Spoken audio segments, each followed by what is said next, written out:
Well, a little over a week ago, the Washington Post ran an article about a man in Maine who spends his days writing political stories for social media, especially Facebook. The stories put Democrats and liberals in a bad light, and not surprisingly, thousands of conservatives like and share the man's stories across Facebook almost daily. The problem?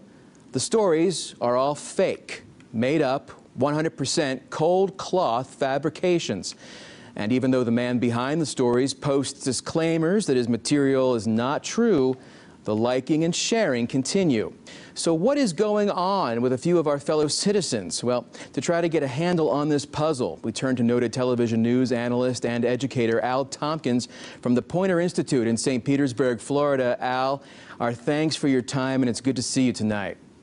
We ought to put some sort of disclaimer on there that it's possible that some of the things I'm going to say are true. We'll get working on that. Now, look, I recall your point that you make in some of your journalism seminars that, intentionally spreading false information is not new. It's not new with social media. I think you bring up the New York Herald's 1874 false story about a Central Park Zoo escape. So we've been here before, right? So how does this story play out then? Well, look, even in real life, not even on the online life, the news life, in real life, we tend to repeat things that we believe. We tend to repeat things that are convenient for us. And we tend to discard those things that we don't agree with or aren't good for us. This sort of whole idea of selective recognition of facts is not new. In fact, I would suggest it's probably human nature. It's very difficult for us to pass along things that aren't good for our own belief. It's very challenging, in fact, for us to pass along things that say, boy, I just disagree with this, but this version of the truth really does kind of make sense to me, even though it collides with everything I've always believed. So we just have to realize that the whole idea of challenging ourselves with truth is a difficult thing for us to do. We also, very often, pass along online things that we ourselves have not put through any real examination. And your viewers, I'm sure, grew up the same way that I did. I grew up in the country, and the people that were my mentors, my parents, they said, look, if you don't know if it's true, don't repeat it. Don't repeat rumors.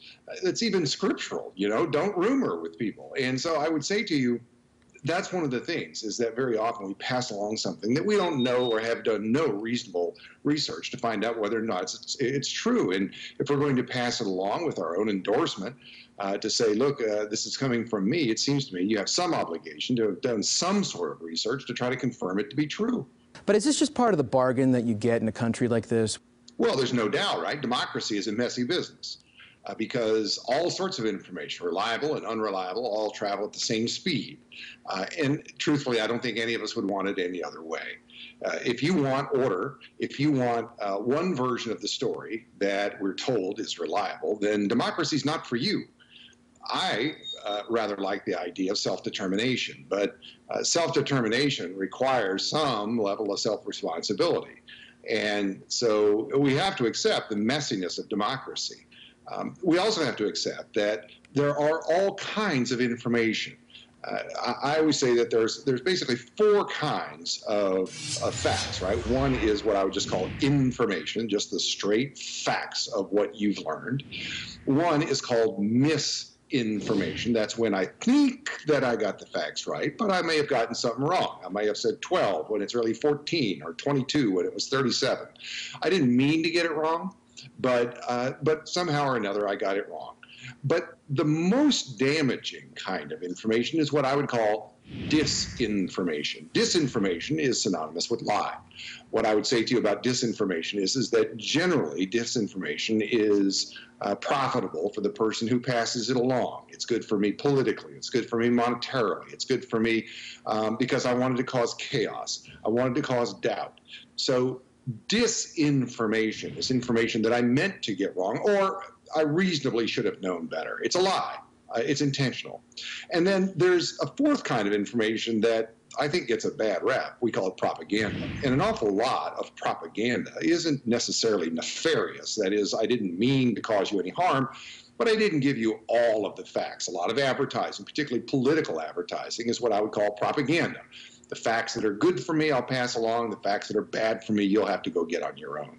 So propaganda isn't necessarily mean-spirited. It's just not very inclusive of all those things. So when you look at something, whether it's a news source, whether it's this program, whether it's me, ask yourself, does this person have something to gain or lose by what they're saying? Do they seem to be giving me many sides of the story or only one side of the story? And I always say, Brian, as you well know, the difference between journalism and other sources of information is that through journalism, you're willing to give many sides of the story regardless of whether you personally agree with it or not. I've known you long enough to know that you'd be willing to give voice to something that you don't personally agree with. Color 10, for example, might not profit from me giving that voice, or might not like it. The management, ownership of Color 10 may not like it, but that wouldn't keep you from putting them on the air. And that's what journalism is about. You give voice to things that you might not necessarily agree with.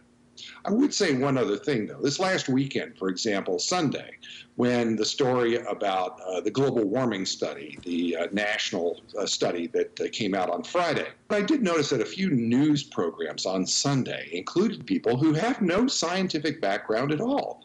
And the problem with that is that we are trying to look like we are open to many sides of a story. We try to say, look, we're looking for all sorts of sides of the story.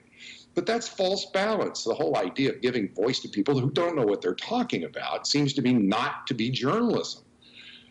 Look, if you were doing a story on whether the earth is round or not, I have no real need to have a flat earther come on. The fact of the matter is the earth is round. And it doesn't matter whether you think the earth is flat. It's not. And I don't think that you have any obligation in journalism to give a flat earther a voice. And I think that's one of the things that we have to get over in journalism, is this idea that everybody deserves a voice, because they just don't. Sometimes people don't know what they're talking about. And we ought not put them on the same footing with people who do. Al Tompkins of the Poynter Institute in St. Petersburg. Al, a pleasure. Thank you so much. You bet.